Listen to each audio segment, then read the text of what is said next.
and get them to visualize or explain or in some way bring to their mind the First World War. This is what they would probably describe to you and what they would have in their own mind. Trench warfare, infantry assaults, artillery bombardment, perhaps also technological change, such as armoured tanks, maybe aircraft, and perhaps if they're a bit more nuanced in their approach, civilian work too, if it directly relates to terrestrial warfare. So the production of gun shells is a good specimen of that. All that's true. And the other element which people also dwell on, having had to cope with this traumatic imagery and a traumatic concept, is the issue of bereavement, death, appalling, revolting spectacles of huge bloodshed on the land. But it's missing something fairly big, probably the biggest story of all, the sea. Britain had the largest empire on planet Earth. Britain had the biggest mercantile fleet, to such an extent, believe it or not, that in 1914 we controlled 52% of all marine mercantile shipping, and had the biggest navy on planet Earth. None of this features in the panoply of historiography, be it popular, and yes, obviously academic history does deal with issues of the sea, but certainly wherever you have specialist history, it's invariably on elements of the land.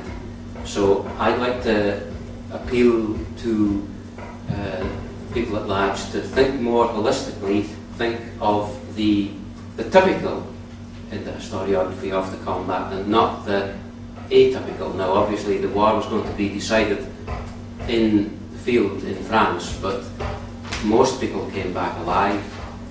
Far more people were not casualties than were. The war affected everyone, not just combatants, and there were more civilians than there were combatants. So I don't think we should be getting hype-bound with subsets of subsets. What then of Shetland? That's the big view. Let's hone in a little bit more here. Well, the pattern of Shetland's war was always going to be governed by its peace. And Shetland's peace was an interesting one in that it was a society which had come maybe 30 years down from a fairly purely subsistence way of life through legislative improvement and the economic opportunities which that created, but it had one foot in the past in that old-fashioned way too. So agricultural activities continued, but in this quasi-subsistence manner there were commercial elements to it as well. People wanted things to make their home life better. People wanted things to improve their home, their family life, the clothing they wore, pictures to hang on the wall, and to do that you must have money. And the three main elements of making money in Shetland in those days were to go to commercial fishing, to go deep sea on merchant sailing ships, or the sale of textiles. And whilst the men were away at sea during the summertime, the burden on the women was doubled in the sense that they had to do the work which they were normally expected to do along with men. They had to do it on their own effectively, as well as manufacturing textiles for sale. So it was a society which, when war came, was able to cope with the men being taken away into combatant forces. Even by 1918, when rationing was biting nationally, and including in Shetland, of course it was enforced, Shetland women were able to sell livestock, sell milk, sell eggs, sell knitwear. So it was a society which could cope with the war very well. And there you see wartime pictures of Shetland. So those are the majority combatants for Shetland, the merchant seamen, and they are sailors, the sailors in the group there. Meanwhile, at home, the older men and the women and the children are continuing the farm work as they had done. So that's thinking small. Now let's cast back out large again now. we were talking, sorry, I was talking there of the issue of the army and its role in the clinching combat in the ultimate victory. However, in Allied strategic conferences, they dealt with a heck of a lot more than fighting in France and Belgium. One of the main strategic goals of the Allies, probably of the top 5 strategic goals, was to implement an economic blockade on the enemy powers, Austria-Hungary, Germany, Turkey and Bulgaria, and to starve these countries, which were, especially Germany, being an industrial power, were the net importers of lubricants, metal, fabric, all manner of raw materials to make them into the economic powerhouse that they were.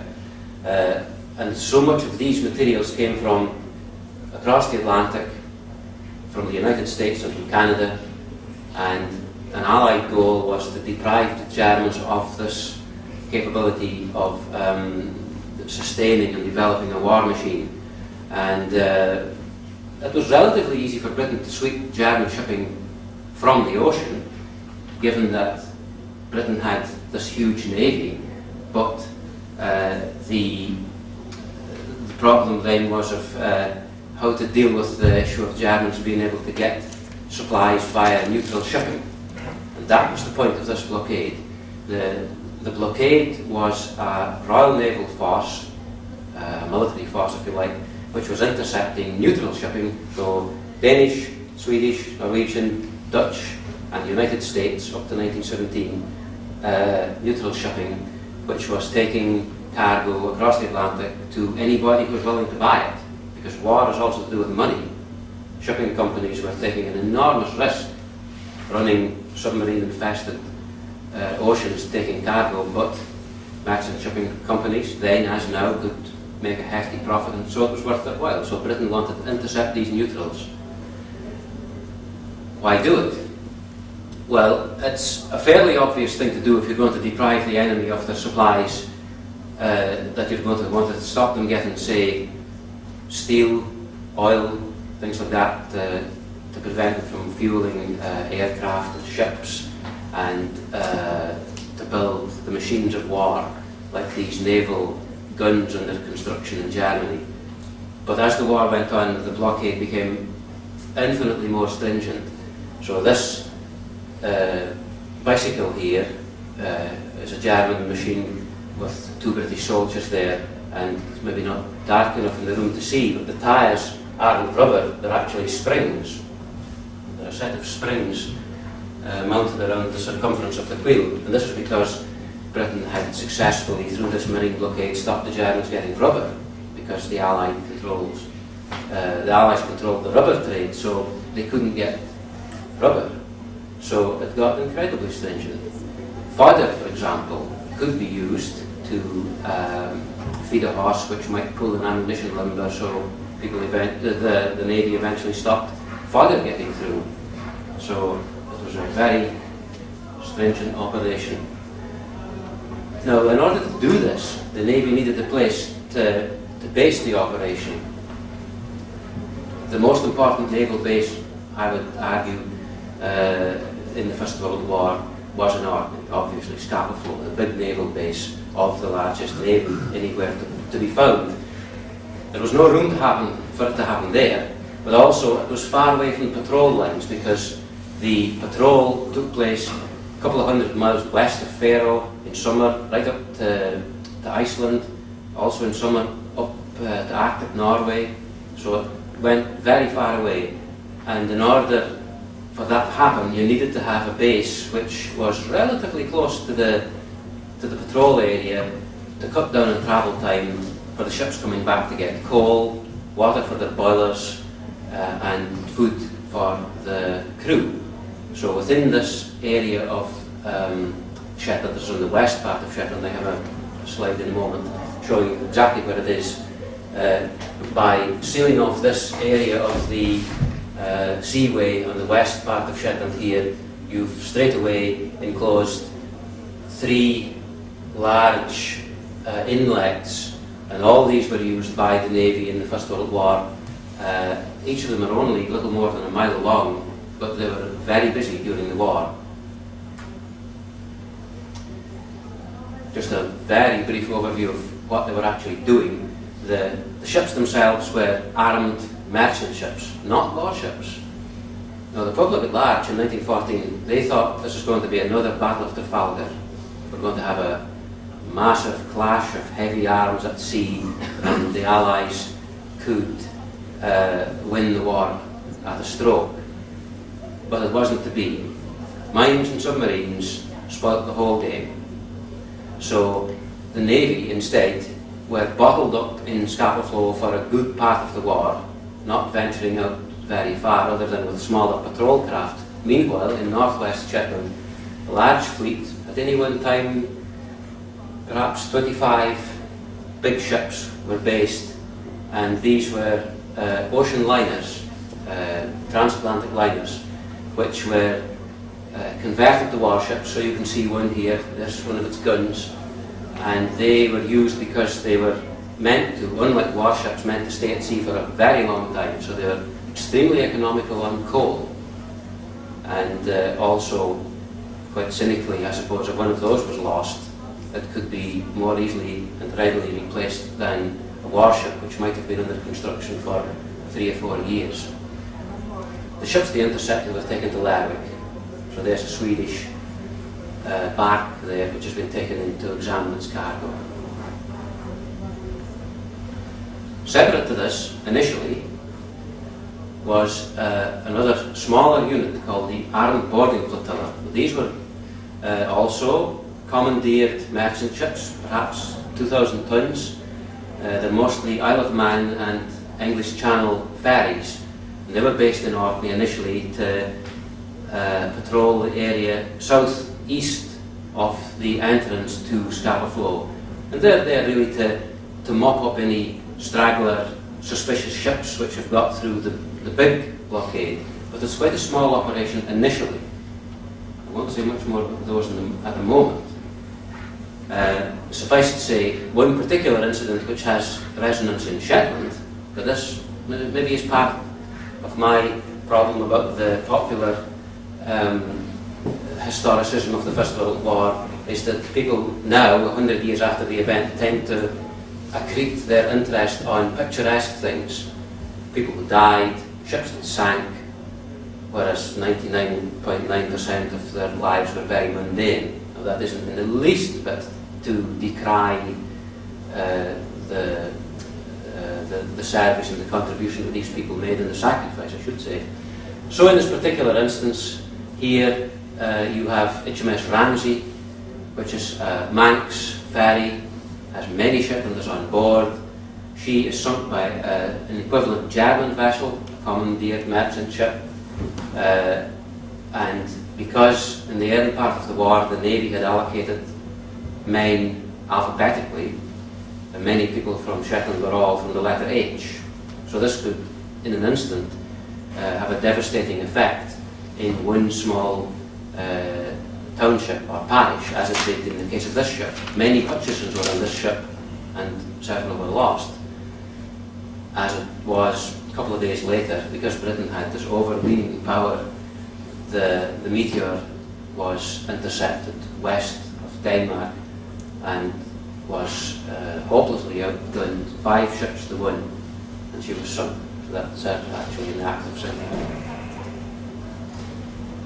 But on the back of that, the Navy could see that this was a useful operation, this idea of having a backup squadron to fill in the gap that the 10th Cruiser Squadron hadn't done. So they operated a system where 2 ships operated together. An armoured cruiser, so this is a dedicated warship, this is a much bigger ship. She's got very heavy guns. She's used in tandem with a merchant vessel. And the merchant vessel is used to extend the radio range. So this vessel is scouting ahead. If it sees a neutral vessel, she intercepts the vessel. But if she's in any way suspicious, or there's a hint that it might be an enemy boat, she can then radio the accompanying vessel, which is also patrolling, looking for neutrals in the same manner as the merchant is, and she can be pulled ahead to bring heavy gunnery to bear. And it was very successful, only for a short time, more of which are known.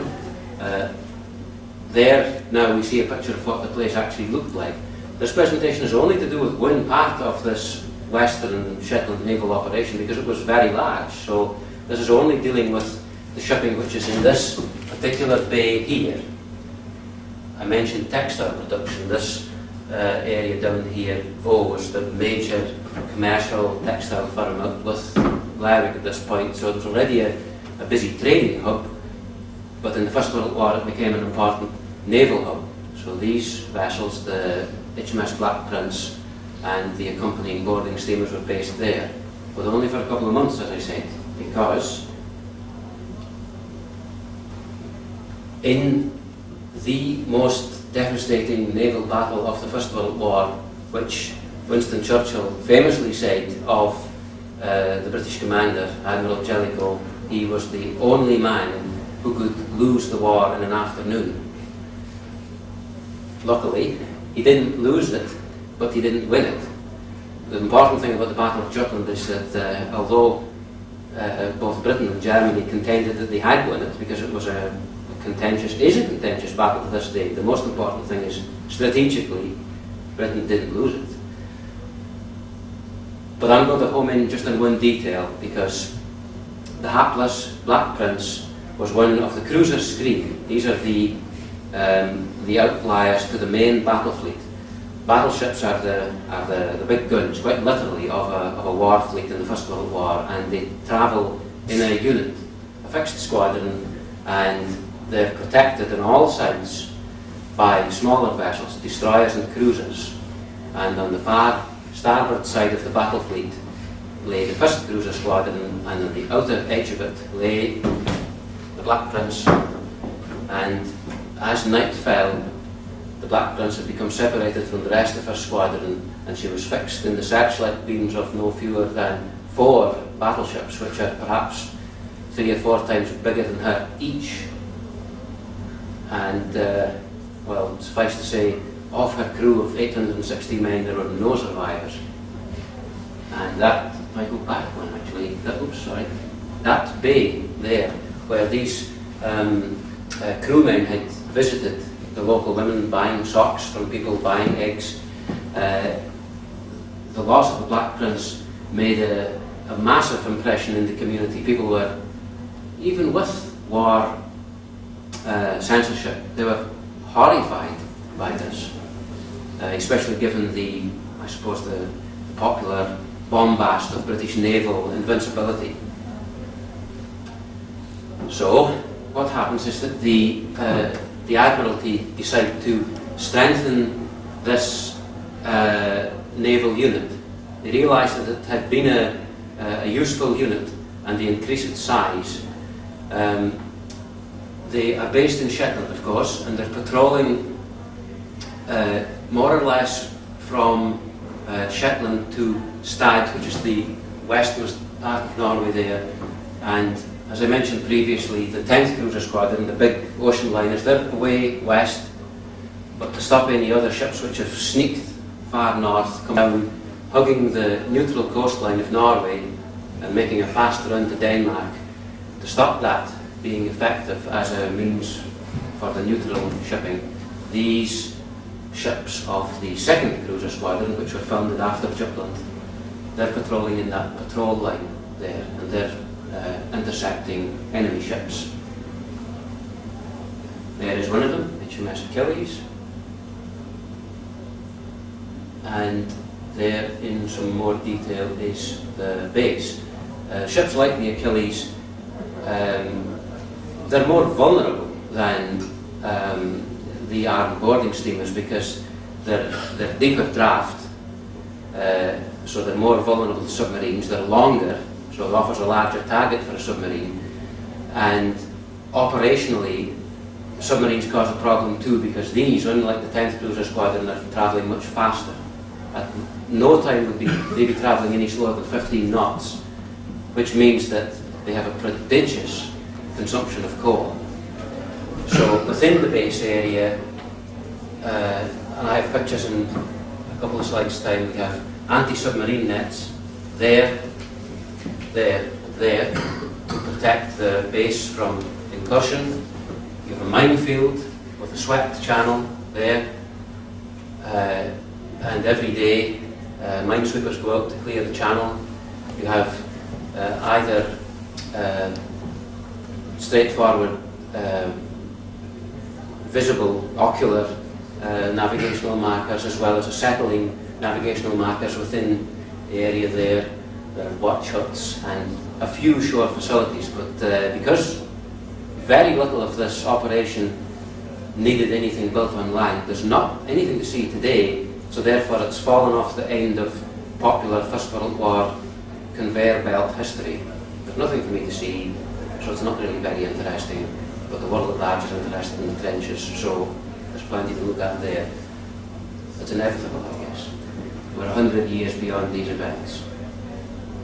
That's what it looks like to this day. That's the bay we're talking about, Alnefirth. Nothing there that looks very overtly warlike.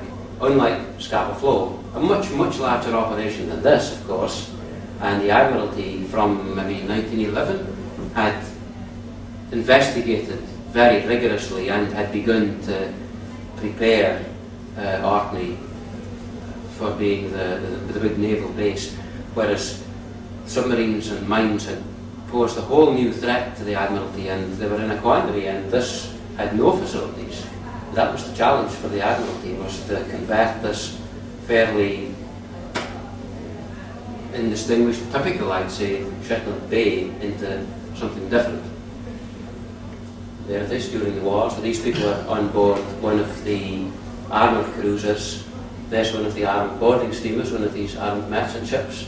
And these are local women visiting friends on board the Royal Navy ship. And people are travelling to and fro regularly in that way. Oops.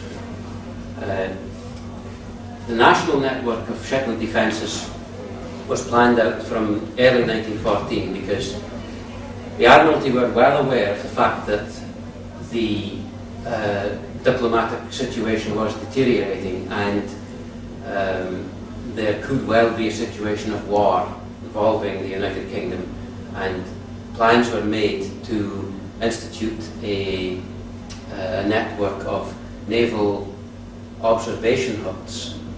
And when the war was declared, very briskly these were erected. So they're all over Shetland, but those within the 2nd Cruiser Squadron base have a special importance because they're guarding the main naval base.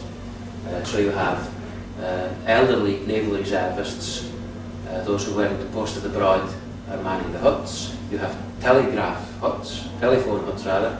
The concrete foundation shows one there.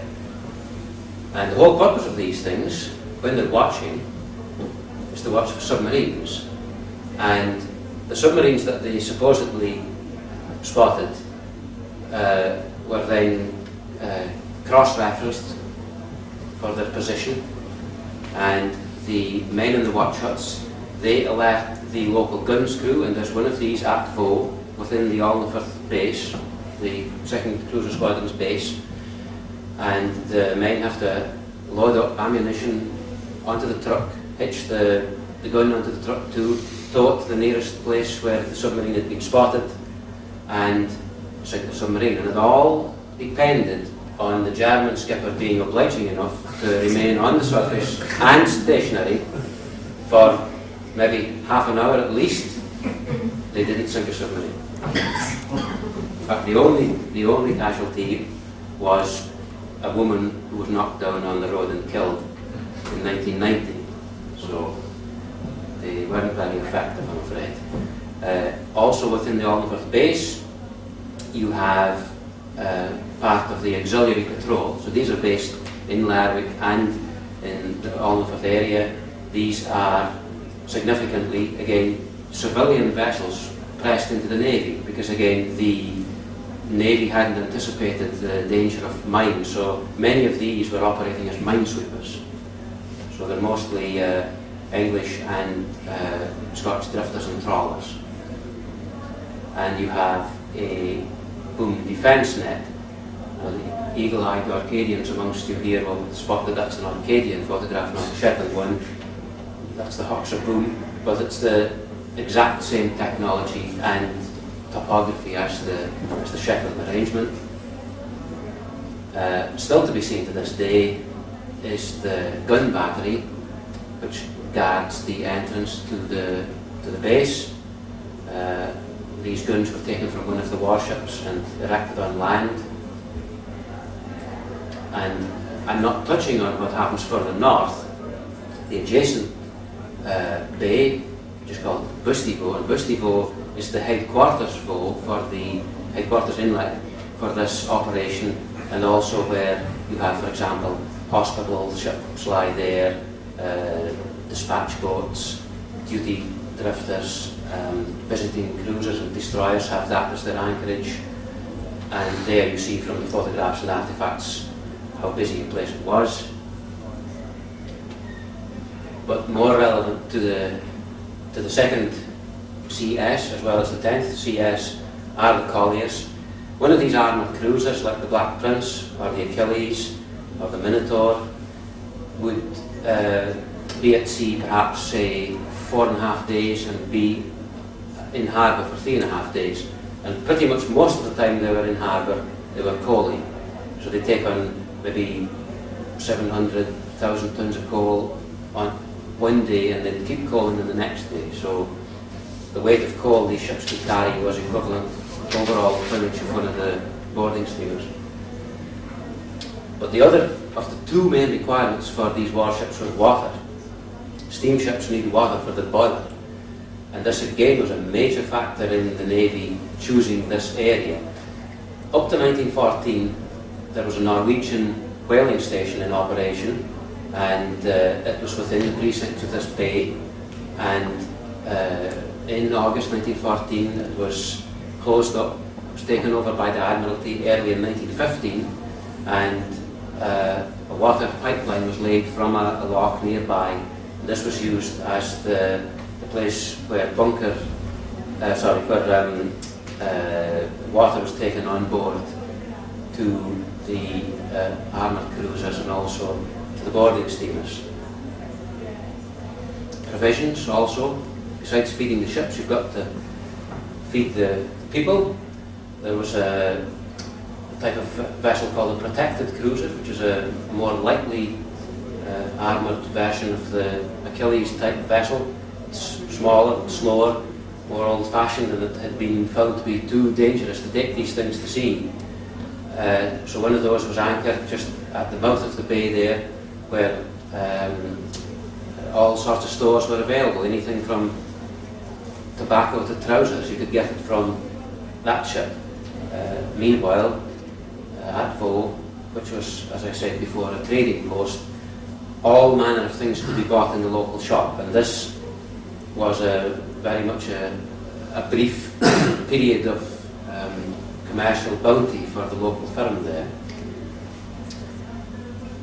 But besides the work side of things, to do with the cruisers, sailors need to play too, as we all do. And when they were ashore, you could imagine how glad they were to do anything just to stretch their legs. And so many sailors' accounts of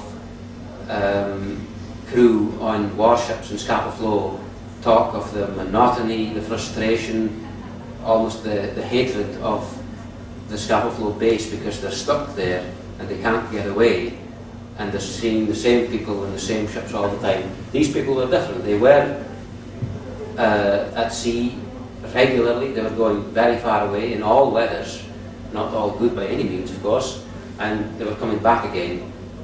And so they mixed that deep sea experience with their hobbies and pastimes on land. So football, cricket, sledging, and in this part here we see the trading place at the head of the bay there. Of course the sailors went to church, but also there was a YMCA, which is a Christian welfare organisation, for those of you who don't know it. They had a hut there too, and they could buy tea, and local women made bannocks and their food, which they could buy there. Royal Marines came ashore, played music. And officers' pursuits, of course, were somewhat different given the social structure of the era. Officers' pursuits were things like picnics, angling, they are skiing, very much a novelty in Shetland.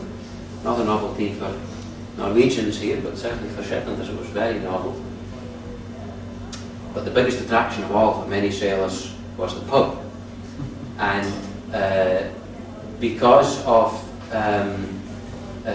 fighting and rumpus early on in the war, the Navy had tried to clamp down on this, and the local licensing board too. So the sailors, being resourceful, they walked inland for several miles to go to this place, which is not near to Alnford by any means, a place called Tresta. And that again was a very busy place during the war.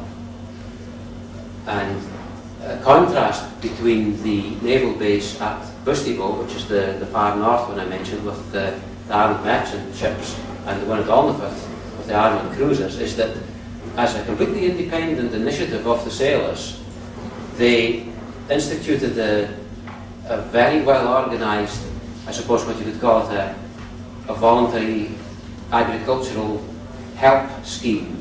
The sailors from different ships befriended different families, and a roster was always on the go in the local shop at Vaux to make sure that any elderly people, say for example, who needed some people to plant potatoes, could be doing with some extra men. They organised this themselves, so it's definitely not a thing organised by the Navy, but it is organised by sailors. So there is a now unknown sailor who was a frequent visitor to this particular house here within the 2nd Cruiser Squadron base area, and he kept up correspondence after the war for some years. And there you see them digging. And I mentioned before also the knock-off benefits for these sailors. The sale of poultry, ducks, hens, eggs, fresh milk, always in huge demand, as was mutton, and especially knitting. Am I running short? That's us. Okay, I'll bang through it very quickly. But probably the biggest spin-off of all was the commercial opportunity offered to this firm here, who built a slaughterhouse.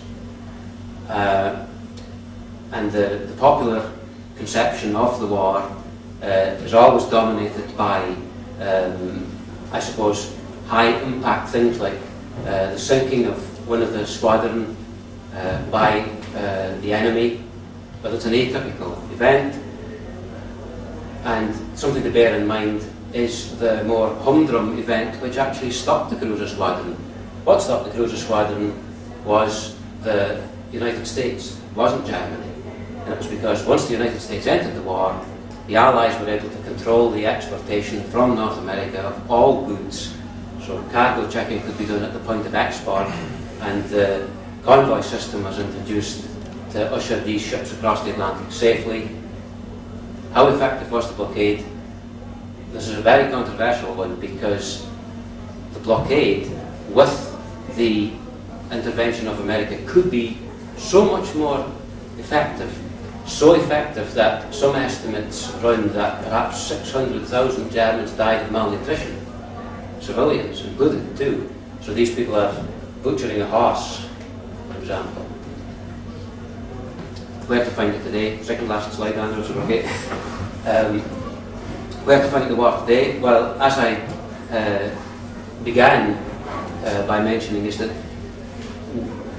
we, I suppose, are understandably affected by big ticket history when it's so far away. All we know about the Napoleonic War is Nelson and Wellington. All we know about the First World War tends to be to do with the army dead. For the nation at large, and for Shetlanders in particular, of course, where the sea dominated, that was the nature of everyday life. Civilians didn't go to war, most people were in casualties, most activity was humdrum and it was mundane, and once survivors, once bereaved, like this lady here, she is the widow of one of those Hutchisons who was lost on the Ramsey. You can't see the slide, but her husband's picture is hanging next to the fire there. Once she's dead, that direct link is gone, and you're left now with buildings like the gun garage where the mobile gun used to be, a few graves, not war casualties, just disease or shipboard accidents, and coal. And for the last slide, here is where you can now find all that's left in Shetland of the 2nd Cruiser Squadron today, appropriately, given how we started off this conference at the Town Hall. Everybody's astounded. Why so thus? A bakery, that local firm which dominated the textile trade, the butchery, were able to, because of the Royal Navy, take a commercial gamble they could never have done were it not for the war. They signed a contract with the Navy to supply them with beef and bread. And in those days, Shetlanders didn't buy bread from a bakery unless you were in an urban setting or a non-farming setting like a fishing community.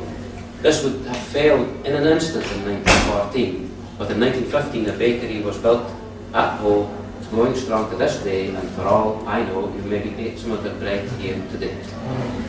Thank you very much.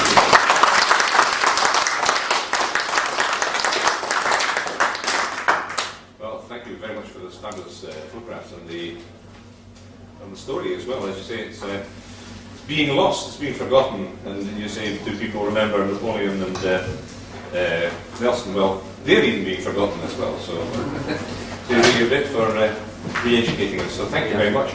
We're just going to finish now. Is there anyone would like to ask you any question? Should we just... We bombarded you into silence. So, thank you very much indeed.